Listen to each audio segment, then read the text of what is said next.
नमस्कार. NGO management या YouTube चॅनलमध्ये आपलं सर्वांचं हार्दिक स्वागत. आजचा विषय आहे रास्तभाव दुकान, शिधा वाटप, जे की राशन दुकान ज्याला आपण म्हणतो. या विषयाबाबत आजच्या व्हिडिओमध्ये मी मार्गदर्शन करणार आहे मित्रांनो. रास्तभाव दुकान म्हणजे काय? म्हणजे ज्याला राशन दुकान आपण म्हणतो, हे काय आहे? आणि ते कोण चालवतं हे आपल्याला माहिती आहे. कारण आपण ज्या लोकॅलिटीमध्ये राहता, तुम्ही ग्रामीण भागात राहत असेल, शहरी भागात राहत असेल, तर राशन दुकानाबद्दल ऐकलेलं आहे. मग आपल्या ग्रामीण भागामध्ये जर हे दुकान आजपर्यंत कोणी चालवलेलं आहे, मग तो चालवणारा एक व्यक्ती सर्वांना माहीत असतो, की राशन दुकान कोणाकडे आहे, तो परिचित असतो.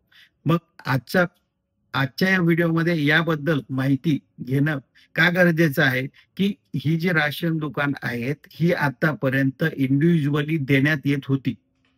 परंतु आता शासनाच्या बदललेल्या ज्या पॉलिसीज आहेत, तर त्या पॉलिसीमुळे हे जे रास्तभाव दुकान आपण म्हणतो, ही रास्तभावाची जी दुकाने आहेत, ही चालवण्याची संधी ही सामाजिक संस्था, धर्मादाय संस्था, ज्याला आपण एनजीओ म्हणतो, या संस्थेअंतर्गत आपल्याला हे रास्तभाव दुकान चालवता येईल. त्याकरिता आजच्या या व्हिडिओमध्ये मार्गदर्शनासाठी हा विषय घेण्यात आलेला आहे मित्रांनो. रास्तभाव दुकान हे संस्थेअंतर्गत चालवण्यासाठी काय-काय गोष्टी करावी लागणार आहेत आपल्याला? मग आता शासन निर्णय कोणता आहे तो? मित्रांनो, जो शासन निर्णय आहे, ज्या अंतर्गत आपल्याला संस्था एनजीओ अंतर्गत रास्तभाव दुकान चालवण्याची परवानगी दिलेली आहे. रास्तभाव शिधा वाटप दुकाने तसेच केरोसिन परवाने मंजूर करण्याबाबत महाराष्ट्र शासन अन्न, नागरी पुरवठा व ग्राहक संरक्षण विभाग शासन निर्णय क्रमांक 1716 मंत्रालय विस्तार मुंबई तारीख 6 जुलै 2017. 6 जुलै 2017चा हा एक शासन निर्णय आहे आणि या शासन निर्णयामध्ये सांगितलेलं आहे, की ही जी रास्तभाव दुकान आहेत, ही दुकान आपल्याला आता संस्थेअंतर्गत चालवता येतील. यासाठी एक शासन निर्णय झाला आणि राष्ट्रीय अन्न सुरक्षा अधिनियम 2013च्या कलम 12(1) मधील तरतुदी करण्यात आल्या. ज्यामध्ये दिले की यानुसार सध्याची रास्तभाव दुकाने परवाने देण्यास प्राधान्य देणे, महिला किंवा त्यांच्या समुदायाने रास्तभावाच्या दुकानाचे व्यवस्थापन करणे.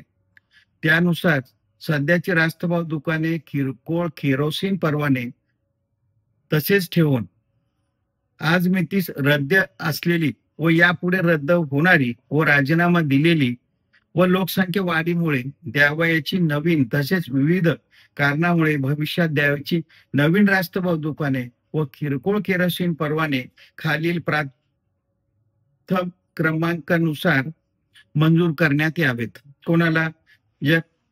जे पंचायत आहे, म्हणजे ग्रामपंचायत तत्सम स्थानिक स्वराज्य संस्था आपण म्हणतो. दुसरं नोंदणीकृत स्वयंसहायता बचत गट.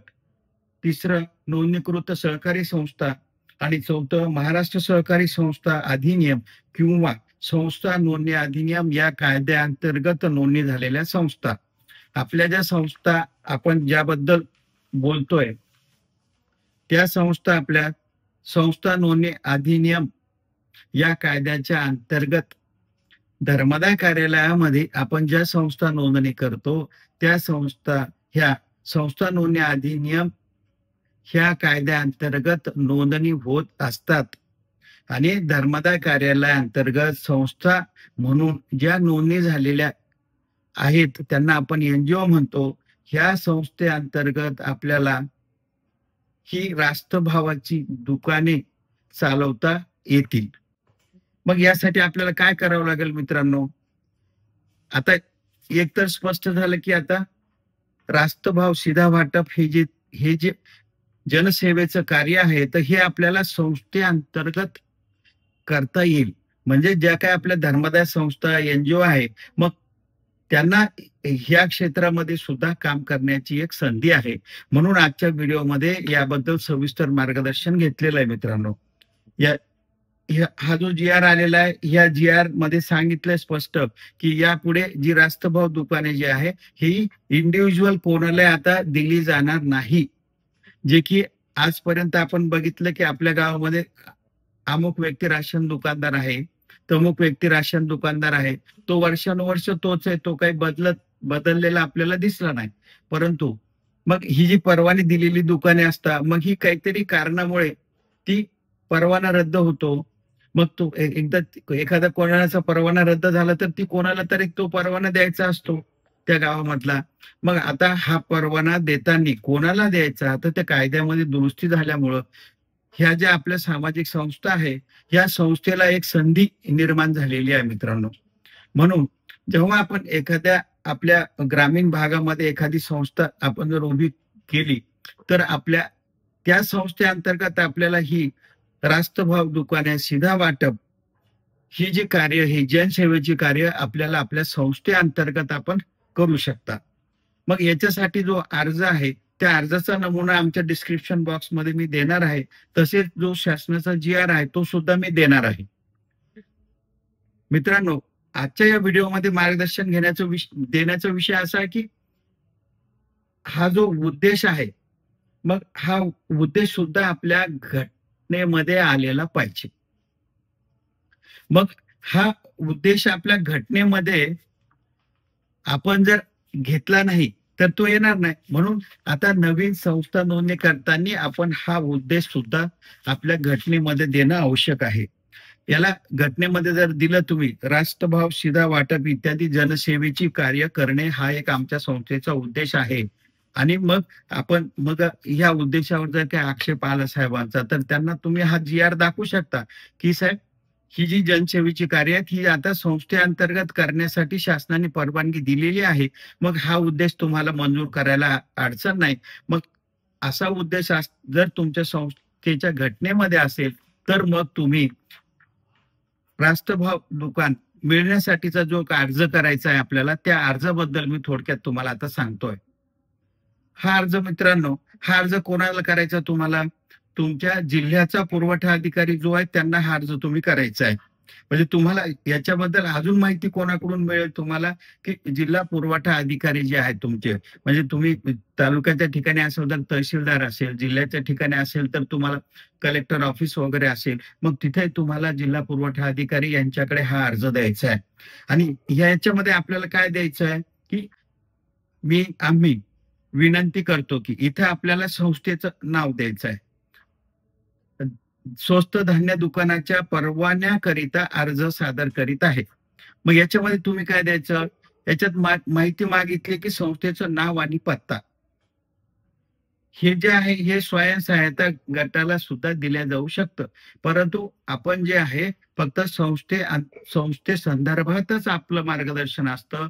संस्थेसंदर्भातच आपण सगळं इथं तुम्हाला माहिती देत असतो. म्हणून आपल्याला हे काय करायचं, की हा जो एक रास्तभाव दुकान चालवण्याचं जे कार्य आहे, हे संस्थेअंतर्गत कसं करता येईल, त्याकरिता आपण इथं मार्गदर्शन घेतोय. म्हणून आपण संस्थेचं नाव व पत्ता इथं द्यायचा आहे. हे त्यानंतर संस्थेचे नोंदणी क्रमांक व दिनांक, तुमची संस्था कधी नोंदणी झाली आहे आणि तुमचं नोंदणी प्रमाणपत्र, संस्थेतील सदस्यांची संख्या, पदाधिकाऱ्यांची व त्यांच्या पत्त्यासह यादी जोडाय. म्हणजे कार्यकारी मंडळ जे आहे तुमचं, त्या कार्यकारी मंडळ पदाधिकाऱ्यांची जी यादी आहे कार्यकारी मंडळाची, ती यादी आपल्याला इथं जोडायची आहे मित्रांनो. मग आणि हे याच्यामध्ये संस्थेचे दुकानाचा पत्ता व दूरध्वनी क्रमांक जो असेल तुमचा तो द्यायचा. आणि यासाठी लागणाऱ्या जागेचा जो पुरावा आहे, मग भाड्याची जागा असल्यास भाडे करारनाम्याची प्रत आपण इथं द्यायची आहे. आणि दुकानाचं क्षेत्रफळाचा इथं आपल्याला उल्लेख करायचा आहे, की आपण किती उपलब्ध करून देऊ शकतो. अन्न साठवण्याकरिता दुकानाची जागा वगळता इतर साठवणीकरिता उपलब्ध जागेचा तपशील द्यायचा आहे. इथे आपल्याला आणखी माहिती द्यायची, संस्थेची आर्थिक स्थिती कशी आहे. मग आर्थिक स्थिती कशी आहे हे कशावर स्पष्ट होईल? मग आपली जी संस्था आहे, त्या संस्थेचं बँकेत असलेलं खातं, त्या खात्याचं जे पासबुक आहे, तर त्या पासबुकची आपल्याला सत्यप्रत इथं जोडायची. आणि मागील 3 वर्षाचा ताळेबंद ज्याला ऑडिट रिपोर्ट म्हणतो, तर तो ऑडिट रिपोर्ट सुद्धा इथे लागणार आहे. मागील 3 वर्षाचे म्हटलेले त्यांनी आणि मागील 3 वर्षाचे सभेचे इतिवृत्त म्हटलंय आणि बँकेचे कर्ज घेतलेले असल्यास परतफेडीचा तपशील आपल्याला तिथे द्यायचा आहे. स्वयंसहायता बचत गट संस्थेच्या नावे याआधी रास्तभाव दुकान मंजूर झाले आहे का, तुमच्या संस्थेला यापूर्वी दिलेलं आहे का, असल्यास संपूर्ण माहिती नमूद करा. आणि दुसरं, स्वयंसहायता गट संस्था सध्या इतर व्यवसाय करीत आहे का, म्हणजे तुमची संस्था आणखी काही व्यवसाय करतीये का, त्याची माहिती द्यायची आहे. आणि आपल्याला संस्था स्थानिक आहे का, असल्यास त्याबाबतचा पुरावा जोडा. मग स्थानिक आहे का, म्हणजे तुमची जी संस्था आहे ती स्थानिक पाहिजे, तुम्ही त्या गावातले रहिवासी पाहिजे. आणि मग रहिवासी असल्याबाबतचा आधार कार्डचा पुरावा सफिशियंट आहे तुमचा, तुम्ही त्या गावातले रहिवासी आहे म्हणजे तुम्ही स्थानिक आहे म्हणून. कारण स्थानिक जे आहेत तर त्यांनाच संधी दिल्या जाऊ शकते. याच्यामध्ये संस्थेमधील सदस्य हे बीपीएल मध्ये आहेत का, म्हणजे बिलो पॉवर्टी लाईन ज्याला आपण म्हणतो, बीपीएल मध्ये आहेत का, असल्याबाबतचा पुरावा जोडणं गरजेचं आहे. संस्थेने दुकान मंजुरी प्रक्रियेकरिता प्राधिकृत केलेल्या सदस्याच्या नावाचा ठराव, म्हणजे हा जो अर्ज करण्यासाठी आपल्याला संस्थेअंतर्गत एकाला याला आपल्याला अधिकार द्यायचे. मग कोणाला अधिकार दिले तर त्याच्या नावासह त्याबाबतचा ठराव आपण सोबत जोडायचा आहे. आणि संस्थेचे सदस्यावर जीवनावश्यक वस्तू कायद्याअंतर्गत गुन्हा दाखल नसल्याबाबतचे प्रतिज्ञापत्र सादर करावे. म्हणजे आपले जे सदस्य आहे, जीवनावश्यक वस्तू कायद्याअंतर्गत त्यांच्यावर काही गुन्हे दाखल झालेले नाहीत याबाबत आपल्याला प्रतिज्ञापत्र सोबत जोडायचं आहे. आणि सोबत 100 रुपये परवाना शुल्कची मूळ चलन जोडणे आवश्यक आहे. म्हणजे याचं जे मूळ शुल्क आहे 100 रुपये, त्याचं चालन आपल्याला जोडायचं आहे. आणि याच्यामध्ये अर्जदाराला खाली सही करायची आहे. याच्यामध्ये आपण लेखी देतो की आम्ही अर्जातील बाबी काळजीपूर्वक वाचल्या असून अर्जात नमूद केलेल्या सर्व नोंदी सत्य आहे. आम्हाला रास्तभाव दुकान मंजूर झाल्यास महाराष्ट्र अनुसूचित वस्तू वितरणाचे अधिनियम 1975 मधील अटीचे पालन करणे आम्हाला बंधनकारक राहील. इथे अर्जदाराचं नाव आणि सही, आणि याच्या खाली एक पोचपावती दिली आहे मित्रांनो, की मी जे नाव आणि मौजे, मी राहणार मौजे इथे राहणार, या महसुली गावाकरिता रास्तभाव दुकान मागणी क्रमांक डॅश डॅश दिनांक रोजी प्राप्त झाला म्हणून तहसीलदार जे आहे तर खाली तहसीलदाराची आपल्याला पोचपावती इथं मिळते. आणि हा झाला संपूर्ण अर्ज आपण धरून तहसीलदाराला द्यायचा. आणि मग पुढील कार्यवाही जी आहे तर त्यांच्या समिती करून आपल्या अर्जासाठी मिळेल. आणि बघा, याचा फॉलोअप तुम्ही घ्यायचा की आम्ही जो दिलेला अर्ज आहे तो मंजूर झालाय का, काही कंप्लायन्स आहे का, काही आक्षेप आहेत का, काही त्रुटी आहेत का. मग त्या त्रुटी असेल तर त्या त्रुटी तुम्ही काढायचा प्रयत्न करा आणि कंप्लायन्स रिमूव्ह करा पूर्ण. याबाबतची सविस्तर माहिती तुम्ही तहसीलदाराकडून घ्यायची. हा म्हणजे या प्रकारे तुम्ही हा अर्ज कोणाकडे करायचा, कसा करायचा, याबाबत आज या व्हिडिओमध्ये आपण माहिती घेतलेली आहे मित्रांनो. थोडक्यात तुम्हाला सांगतो की आपण आजच्या व्हिडिओमध्ये काय बघितलं की रास्तभाव दुकान ज्याला म्हणतो आपण, राशन दुकान ज्याला म्हणतो, ते आपल्याला आपल्या संस्थेअंतर्गत तुम्ही चालू शकता मित्रांनो. आणि म्हणून हा जो एक शासन निर्णय आहे त्यामध्ये जे संस्थेला अधिकार दिले की संस्था हे कार्य करू शकते. पण मग त्याच्यासाठी काय सांगितलंय की तुमची जी संस्था आहे ती धर्मदाय कार्यालयामध्ये संस्था नोंदणी अधिनियम 1860 या कायद्याअंतर्गत नोंदणीकृत पाहिजे. आणि याबाबत तुमच्या घटनेमध्ये त्याबाबतचा उद्देश पाहिजे.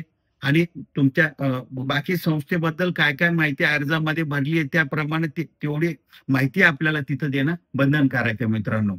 युट्यूब चॅनलच्या कमेंट बॉक्समध्ये आम्हाला काही प्रश्न विचारू शकता, त्या प्रश्नाची उत्तर आम्ही देण्याचा प्रयत्न करू. आणि खाली माझा नंबर दिलेला आहे, तुम्हाला जर काही अडचण आहे तर तुम्ही त्या नंबरवर संपर्क करू शकता. आणि मित्रांनो, नवीन व्हिडिओ एनजीओ मॅनेजमेंट या युट्यूब चॅनलवर एनजीओ बाबत नवीन व्हिडिओ बघण्यासाठी आपण माझ्या युट्यूब चॅनलला लाईक, शेअर आणि सबस्क्राईब करा. आणि बेल आयकॉन बटन दाबायला विसरू नका, जेणेकरून नवीन विषयावर व्हिडिओ लवकरात लवकर आपल्यापर्यंत पोहोचण्यास मदत होईल. धन्यवाद मित्रांनो.